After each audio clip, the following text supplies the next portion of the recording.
Hola, queridísimos amigos. No me gusta comentar mis temas personales, pero a veces no queda otro remedio que dar testimonio de lo que se ha vivido y experimentado. Sirva esto de descanso a la ensaladilla ruso-ucraniana que estamos viviendo con dolor por el sufrimiento humano. En tiempos de guerra es bueno refugiarse en la espiritualidad. Mañana comentaré el conflicto. Artículo de opinión. La belleza salvará el mundo. Buscando el origen del ser. En busca del tiempo perdido. El objetivo es conocerse a uno mismo. Buscando el paraíso perdido de Milton. Busca la espiritualidad en tiempos de guerra. Descubrí mi origen espiritual hace 30 años. El monasterio Lama Chung Chung lleva mi nombre. Está ubicado en el estado Himachal Pradesh de la India. El Kali Gandaki es el desfiladero más profundo del mundo. Fui un barrendero como Fray Escoba o San Martín de Porres. Alcancé cierta iluminación barriendo mi propia basura mental. Por eso mi película favorita es El genial barrendero de Cantinflas. Los primeros cristianos aceptaron la doctrina de la reencarnación. Uno alcanza su propia esencia siendo simple y natural, dijo Tilopa. El alma se reencarna sucesivamente hasta alcanzar el coro de los dioses. Fulcanelli los llamó hermanos desconocidos de la misteriosa ciudad del sol. Shangri-La es un paraíso terrenal de felicidad eterna y seres casi inmortales. Antiguas escrituras tibetanas mencionan la existencia de 7 paraísos ocultos. La batalla final contra el mal está profetizada en la antigua leyenda del Kalachakra. Comenzamos. La conciencia de la belleza salvará el mundo, dijo Fyodor Dostoyevsky. El ser humano conoce la belleza a través de la cultura, cuya parte integrante es la creación, pero también la conoce a través de la naturaleza. La belleza se describe comúnmente como una cualidad de los objetos que hace que estos sean placenteros de percibir. Tales objetos incluyen paisajes, puestas de sol, seres humanos u obras de arte. En la filosofía platónica existe un prototipo ejemplar de belleza al que tienden ciertas formas de la realidad en continua búsqueda de la belleza en sí. Nunca he aceptado nacer con la memoria de mis vidas pasadas borrada por el ángel del olvido, y por eso me he pasado media vida buscando mi pasado remoto en mi inconsciente. Dicen que eso se recuerda de modo natural cuando se alcanza la iluminación. Pero yo he querido averiguarlo antes para conocerme mejor a mí mismo, porque el pasado explica el presente, y para buscar la iluminación en beneficio de todos los seres. No se trata de delirios de grandeza, porque mucha gente ha sido personajes prominentes en vidas pasadas, igual que humildes agricultores, sino únicamente de buscar la verdad sobre uno mismo. Un testimonio es un discurso en primera persona en el que se relatan las experiencias de un ser humano sobre algún acontecimiento. Es común que algunas tradiciones espirituales se lleve a cabo reuniones donde se hace uso del testimonio como un discurso capaz de generar credibilidad acerca de los sucesos que narra, haciendo referencia muchas veces a experiencias individuales consideradas cercanas a Dios como encuentros, sueños, visiones, señales, revelaciones, etc., en las que un ser humano da fe de un acontecimiento singular, generalmente espiritual, del que ha sido objeto y por tanto único testigo. Horizontes perdidos. ¿Quién no ha buscado un paraíso perdido? Shangri-La o Shambhala es el topónimo de un lugar descrito en la novela Horizontes Perdidos, publicada en 1933 por el británico James Hilton. El término se aplica para describir cualquier paraíso terrenal, pero sobre todo a una utopía del Himalaya, una tierra eternamente feliz aislada del mundo exterior.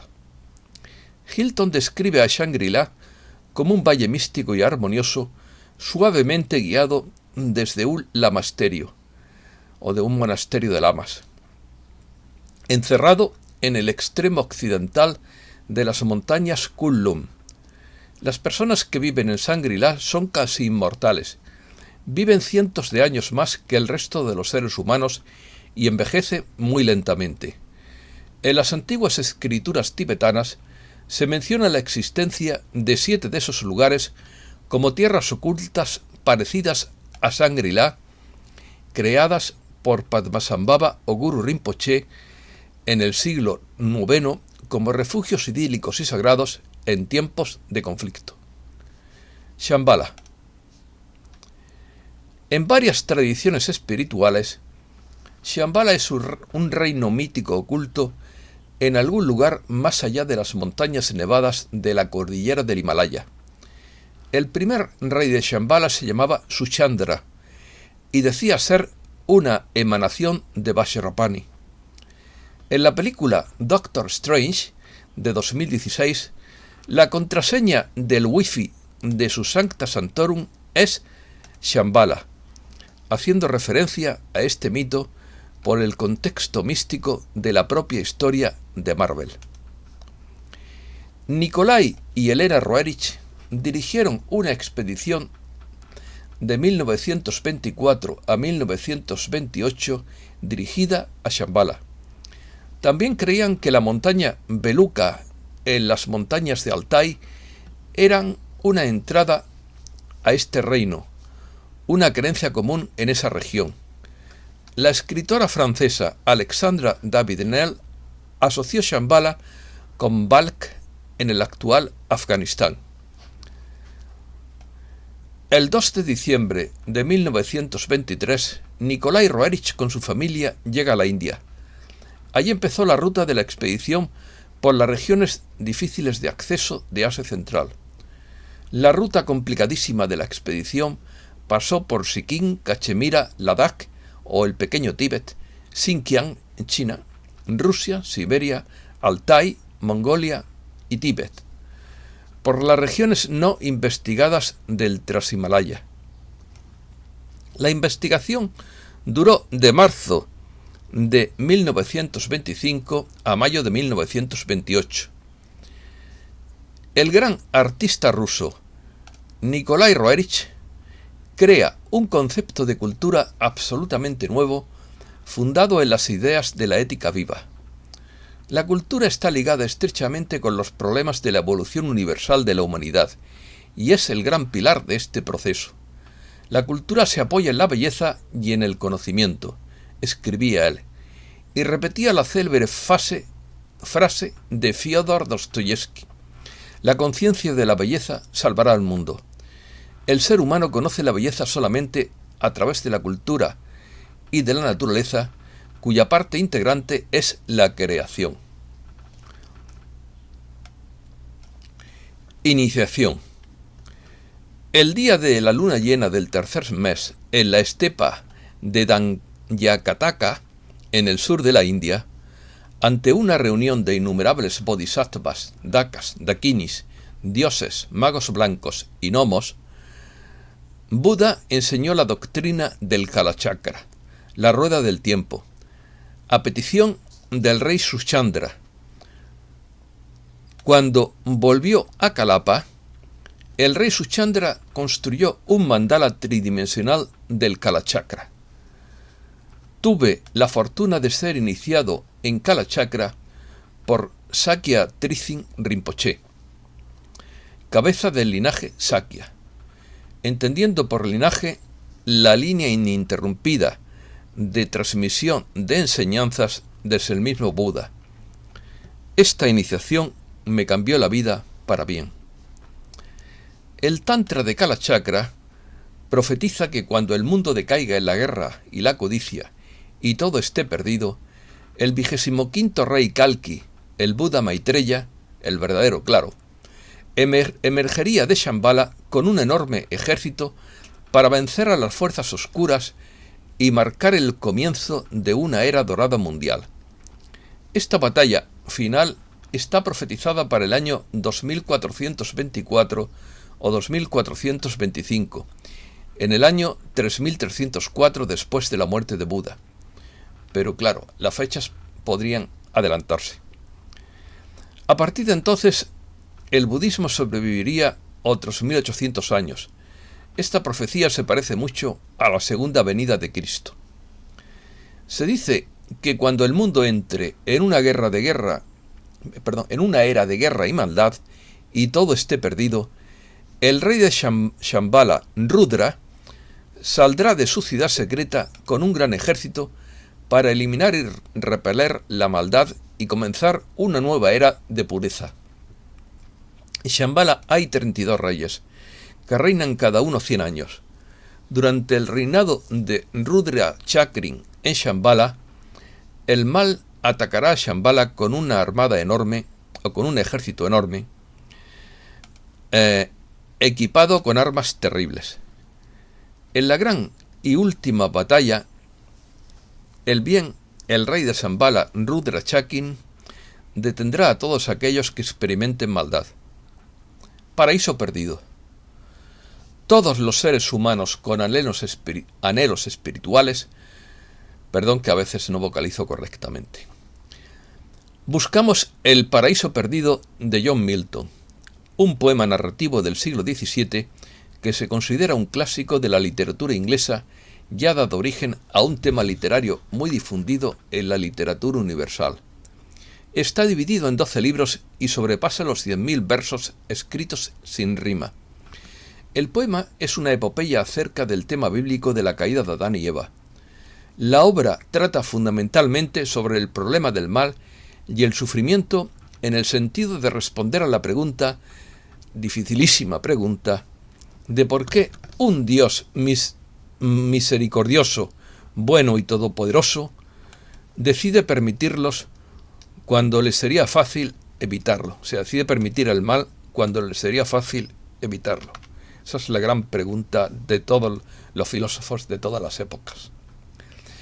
Milton comienza expresando el fin de justificar los caminos de Dios, respondiendo a través de una descripción psicológica de los principales protagonistas del poema, Dios, Adán, Eva y el diablo, cuyas actitudes acaban por revelar el mensaje esperanzador que se esconde tras la pérdida del paraíso original. En el poema, el cielo y el infierno representan estados de ánimo antes que espacios físicos, estados de conciencia. La obra comienza con el infierno descrito mediante referencias a la permanente insatisfacción y desesperación de sus habitantes, desde donde Satanás, definido por el sufrimiento, decide vengarse de Dios de forma indirecta, esto es, a través de los seres recién creados que viven en un estado de felicidad permanente. No se le ocurrió otra forma más que esa. Al desgraciado. El paraíso perdido ha tenido una importante recepción, siendo comentado continuamente y traducido durante la Ilustración europea del siglo XVIII. En él se basó Gottfried van Swieten para escribir el texto que serviría de base a la composición, La creación de Joseph Haydn, un importante oratorio que recoge la primera parte del texto de Milton. Termina con la creación de Adán y Eva y sus alabanzas a Dios, sin presentar los episodios posteriores que llevarán a la pérdida del paraíso. No es un paraíso físico a mi juicio, sino la pérdida de la conciencia iluminada. Reminiscencias. Como nativo del signo del cangrejo y aficionado a la historia, igual que el escritor francés Marcel Proust, siempre he ido en busca del tiempo perdido, en busca de mi propio pasado, y he hallado muchas pistas. Hoy hablaré de una de ellas porque tengo varias líneas de tiempo, como todos los seres humanos. ¿Quién soy? ¿De dónde vengo y a dónde voy? Son las 3 preguntas fundamentales que se hace cualquier ser humano que quiera evolucionar a nivel espiritual para alcanzar la iluminación de la que tanto habla el budismo y otras muchas tradiciones espirituales. Es más fácil saber quién soy si sé de dónde vengo, y es más fácil saber a dónde voy si conozco mejor el objetivo que he buscado durante muchas vidas. Nunca he buscado el poder ni la fama, pero siempre me ha llegado de forma natural sin buscarlo, simplemente por ser diferente a la mayoría media del ciudadano de la Matrix. En esta vida fui director de periódico de varias veces,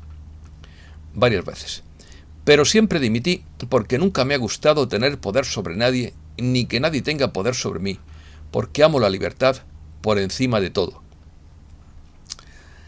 Dense cuenta que cuando uno nace diferente, tiene unas deficiencias y unas habilidades. Es normal. Es normal que uno al ser diferente, tenga unas deficiencias que otras personas no tienen, pero al mismo tiempo tengo unas habilidades que son las que te permiten sobrevivir. Esto es lo normal. Cada uno aprovecha sus habilidades y elude sus debilidades. Descubrir tu pasado antes de esta vida nunca es como ver una película de Hollywood completa, sino más bien trailers, piezas o fragmentos de un rompecabezas que luego vas resolviendo poco a poco. El objetivo no es deleitar el ego con tus glorias y miserias del pasado, que a veces me atormentan, sino únicamente conocerte mejor a ti mismo para elevar tu frecuencia y facilitar tu evolución espiritual. Porque no es bonito todo el pasado, ni el mío ni el de nadie.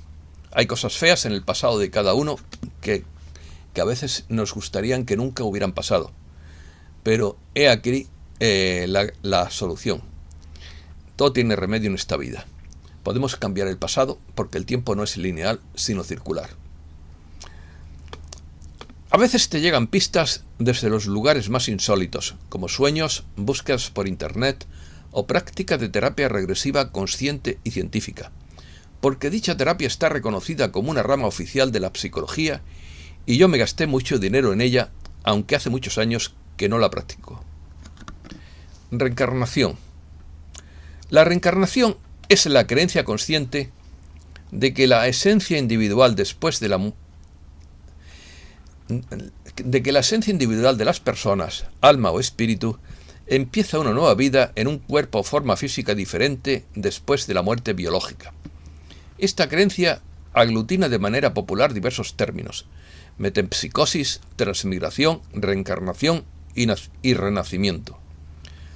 Todos estos términos aluden a la existencia de un alma o espíritu que viaja o aparece por distintos cuerpos, generalmente a fin de aprender en diversas vidas las lecciones que proporciona la existencia en universos paralelos en el que se eligió reencarnar hasta alcanzar una ascensión del estado de conciencia mediante las experiencias vividas, que le permitirán continuar evolucionando como parte de un gran espíritu o espíritu macro. La creencia en la reencarnación ha estado presente en la humanidad desde la antigüedad, en la mayoría de las religiones orientales como el budismo, el hinduismo, el jainismo, el taoísmo y también en algunas religiones africanas y tribales de América y Oceanía. En la historia de la humanidad, la creencia de que una persona fallecida volverá a vivir o aparecer en otro cuerpo, con una personalidad generalmente más evolucionada, ha sobrevivido incluso dentro de las religiones judeocristianas, cristianismo, judaísmo e islamismo, bajo la forma de diversas herejías, entre comillas, o creencias no oficiales. Todas las religiones llamadas dármicas, con origen en el hinduismo, afirman que la reencarnación existe en un ciclo sin fin o rueda del karma, mientras que las buenas acciones o métodos espirituales, buen fin o propósito o dharma, no sean suficientes para acusar una liberación o cese de este ciclo. Las religiones tradicionales de los diversos países de Asia, como la de los ancestros en China o el Shinto en Japón, incorporan la reencarnación e influyen de gran manera en la devoción popular y la cultura y el folclore de esos países. Cristianismo. La mayoría de los primeros cristianos aceptaron la doctrina de la reencarnación, ya que se trata de una creencia muy extendida en el contexto cultural de la época. Dentro de la doctrina del alma en el hermetismo, la tradición hermética, se encuentra que el alma es el recipiente donde son vertidas las faltas de los seres humanos. Y una vez el cuerpo se disuelve, podrá elevarse o ser castigada por su impiedad y apego a las pasiones corporales. No se agarren a los placeres, desapéguense, disfrútenlos, pero con desapego. Las almas atravesarán los elementos de un proceso de purificación progresiva, reencarnándose hasta alcanzar el coro de los dioses. Pues este es el premio que espera a los que viven en la piedad y atienden al mundo con diligencia. Pero quienes no lo hagan y vivan en la impiedad, verán denegado su retorno al cielo y comenzarán una migración ignominiosa e indigna de un Espíritu Santo, encarnados en cuerpos ajenos. Las almas son ordenadas por los centinelas de la providencia, el psicoguardián y el psicoguía. El psicoguardián es el vigilante de las almas aún no encarnadas, y el psicoguía es el que conduce y señala sus cometidos a las almas mientras se incorporan. Investigación. El escritor Ian Stevenson afirmó haber investigado numerosos niños que afirmaban recordar una vida pasada. Llevó a cabo más de 2.500 estudios de caso en un periodo de 40 años y publicó 12 libros, incluyendo 20 casos que hacen pensar en la reencarnación y donde se cruzan la reencarnación y la biología. Stevenson documentaba metódicamente las declaraciones de cada niño y posteriormente encontraba la identidad de la persona fallecida con la que el niño se había identificado y verificaba los hechos de la vida de la persona fallecida que coincidían con los recuerdos del niño. También encontró coincidencias de marcas y defectos de nacimiento con las heridas y cicatrices del fallecido, certificadas por historias clínicas, así como por fotografías de autopsias.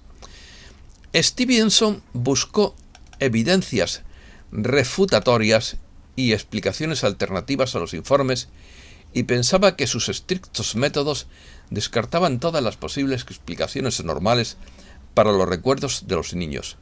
Otras personas que han llevado a cabo investigaciones sobre la reencarnación incluyen a Jim B. Tucker, Brian Weiss y Raymond Moody. Tucker o Tucker. Lama Chunchun. Hubo un practicante budista llamado Lam Chung, llamado el hombre vivo más estúpido en ese momento, que se unió al monasterio con su hermano para estudiar el Dharma. A diferencia de su hermano, un estudiante estrella, Lama Chung descubrió rápidamente que tenía pocas aptitudes para el estudio y se desanimó mucho. El abad muy amablemente encomendó a Lam Chung la tarea de mantener barridos los terrenos del monasterio. Todos los días, mientras trabajaba con su escoba, Lam Chung pensaba para sí mismo, entre comillas: elimina la suciedad, abandona la mancha. Y pronto comenzó a pensar en eliminar las manchas del karma negativo en su corriente mental. Su barrido diario se convirtió en una práctica de purificación diaria.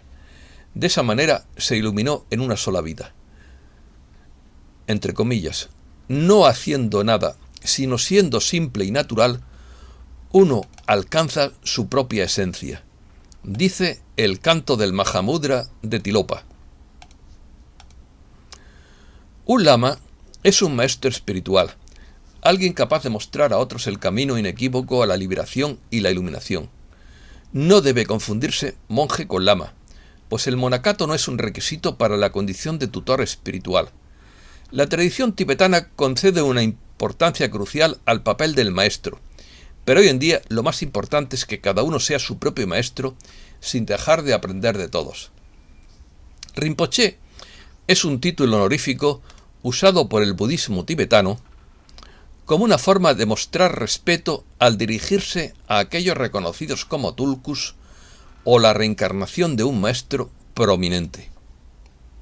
Los tulkus toman la decisión de renacer intencionalmente en el samsara para beneficiar a otros seres sintientes en su camino a la iluminación. En dadas ocasiones, este título también se dedica a maestros que en un primer momento no se reconocieron como lama reencarnado de jóvenes, pero que posteriormente presentaron cualidades extraordinarias en su experiencia. Fray Escoba. Esto se parece a la historia de San Martín de Porres Velázquez, quien fue un fraile del siglo XVII, nacido en el Virreinato del Perú de la Orden de los Dominicos. Fue el primer santo mulato de América. Es conocido también como el Santo de la Escoba, por ser representado con una escoba en la mano como símbolo de humildad. Esto me recuerda a la película El barrendero del genial Mario Moreno Cantinflas. De todas las virtudes que poseía Martín de Porres, sobresalía la humildad. Siempre puso a los demás por delante de sus propias necesidades. En una ocasión, el convento tuvo serios apuros económicos y el prior se vio en la necesidad de vender algunos objetos valiosos. Antes de esto, Martín de Porres se ofreció a ser vendido como esclavo para ayudar a remediar la crisis. El prior, conmovido, rechazó su ayuda. La personalidad carismática de Martín hizo que fuera buscado por personas de todos los estratos sociales, altos dignatarios de la Iglesia y del gobierno, gente sencilla, ricos y pobres. Todos tenían en Martín alivio a sus necesidades espirituales, físicas o materiales. Su entera disposición o su ayuda incondicional al prójimo propició que fuera visto como un hombre santo. Aunque él trataba de ocultarse, la fama de santo crecía día por día. Fueron varias las familias en Lima que recibieron ayuda de Martín de Porres, porque de alguna forma u otra, que recibieron ayuda de alguna u otra forma, quiero decir. También muchos enfermos, lo primero que pedían cuando se sentían mal era que venga el santo hermano Martín. Y él nunca negaba un favor a quien podía hacerlo. Descubrimiento. Hace 30 años descubrí que fui Lama Chunchun, que empecé mi carrera budista humildemente como un fray escoba, barriendo la basura de mi monasterio al mismo tiempo que barría la basura de mi mente, hasta alcanzar la iluminación y que viví y medité en una humilde cueva del valle Kali Gandaki en Nepal, que significa la garganta de Kali, que es un afluente del río Ganges situado entre el Dhaulagiri y el Annapurna, que forma la garganta más profunda del mundo. Chung Chung significa pequeño en tibetano, pero no pequeño de estatura, sino de carácter infantil, como lo sigo teniendo ahora. El desfiladero separa los picos principales del Dhaulagiri en el oeste y el Annapurna en el este. Si uno mide la profundidad de un cañón por la diferencia entre la altura del río y la altura de los picos más altos a ambos lados, es el desfiladero más profundo del mundo. El nacimiento del río Kali Gandaki coincide con la frontera tibetana y la división de la cuenca del Ganges Brahmaputra. Luego, el río fluye hacia el sur a través del antiguo reino de Mustang, reino perdido del Himalaya, una gloria del pasado con muy poquitos habitantes ahora. El desfiladero del Kali Gandaki se ha utilizado como ruta comercial entre la India y el Tíbet durante siglos. Hoy en día es parte de una popular ruta de senderismo desde Pokhara a Muktiná, parte del circuito de la Annapurna. Sol triste. Mi cueva se llamaba Nyingma Tuktrel. Repito, Nyingma Tuktrel, que significa sol triste, porque estaba y está orientada hacia el sol poniente, y está cerca de la ciudad nepalí de Bharatpur o Bhaktapur, y entre esta ciudad y la aldea de Tansing. Esta tristeza me acompaña desde entonces y por eso lloro sin querer. En la entrada de la cueva había y hay una pequeña explanada con vistas al valle, donde me pasaba muchas horas meditando en postura de loto. Tenía muchos seguidores nepalíes en la región, pero yo siempre los esquivaba y huía de ellos, porque me daban horror las multitudes. Y me dan. Hace año hice 2 expediciones de trekking por este valle, pero yo no hallé mi cueva porque no era el momento. Un día sucedió algo terrible. Mandaron a un sicario que me decapitó con su espada afilada de un solo tajo mientras meditaba. Mi muerte provocó un gran duelo en la región hasta el punto de que me escribieron un poema y se organizaron ceremonias fúnebres. Lo que más me dolió no fue mi propia muerte, que fue instantánea, sino la pena de mis seguidores. Eso sí duele y mucho.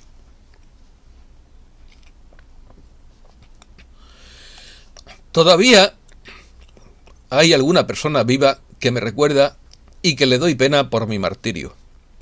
Pagué el karma por haber sido antes un juez rabino judío muy amargado, por haber dictado penas de muerte. Pero fui liberado por el niño bendito cuando visitó el templo central de Herodes el Grande en Jerusalén. Pero esa historia ya la conté en otro vídeo por primera vez en mi vida.